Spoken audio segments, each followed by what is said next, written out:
Officials in New York City are using technology to cut down on noise on city streets. Cameras equipped with radar sound collectors identify loud vehicles in an effort to catch drivers violating noise rules.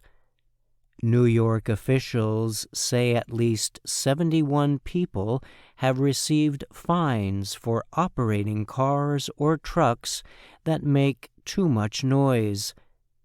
The city's Department of Environmental Protection now has plans to expand the use of technology to enforce noise rules.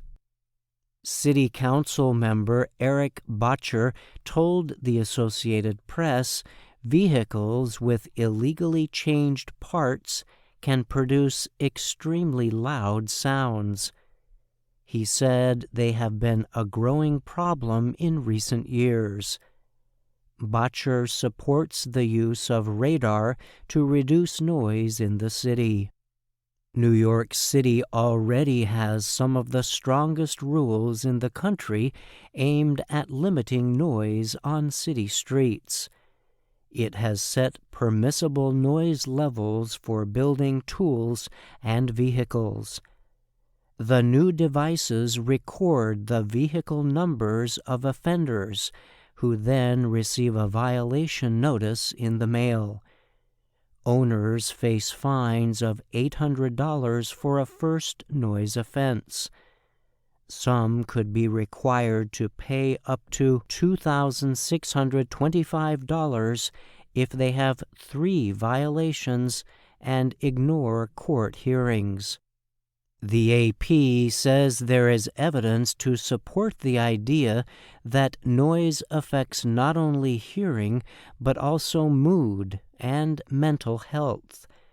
The Centers for Disease Control and Prevention, CDC, even says there are possible links between noise and higher risks for heart disease and raised blood pressure. You listen to the noise out there. It is nonstop. The horns, the trucks, the sirens. New York City Mayor Eric Adams recently told reporters at a press conference. Noise pollution makes it hard to sleep and increases the risk of chronic disease. The word chronic describes something like a disease that lasts a long time. Nearly 10 years ago, former Mayor Michael Bloomberg launched a campaign against noise. A 45-page document included a series of rules such as ringing ice cream trucks and dog barking. Restrictions related to the COVID-19 pandemic reduced some noise in the city. But the number of noise complaints actually increased during the pandemic.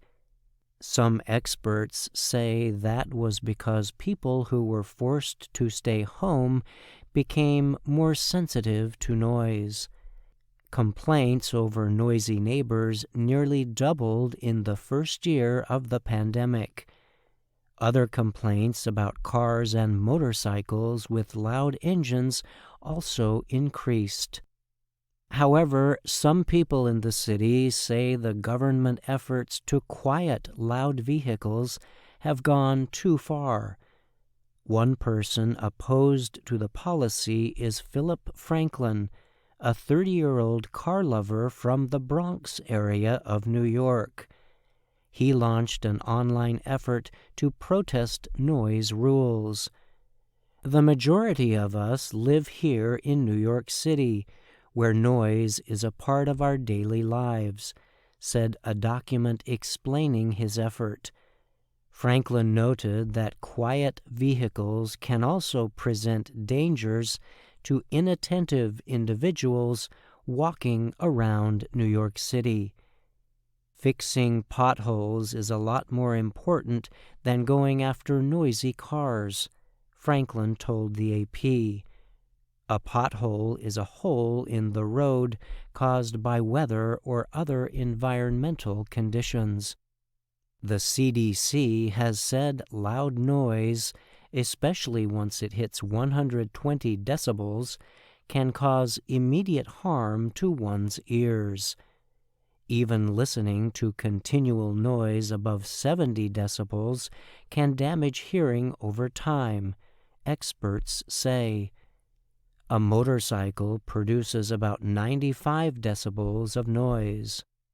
Even with sound barriers, close-fitting windows, and noise-reducing materials, there is only so much that can be done to reduce sound levels in the city.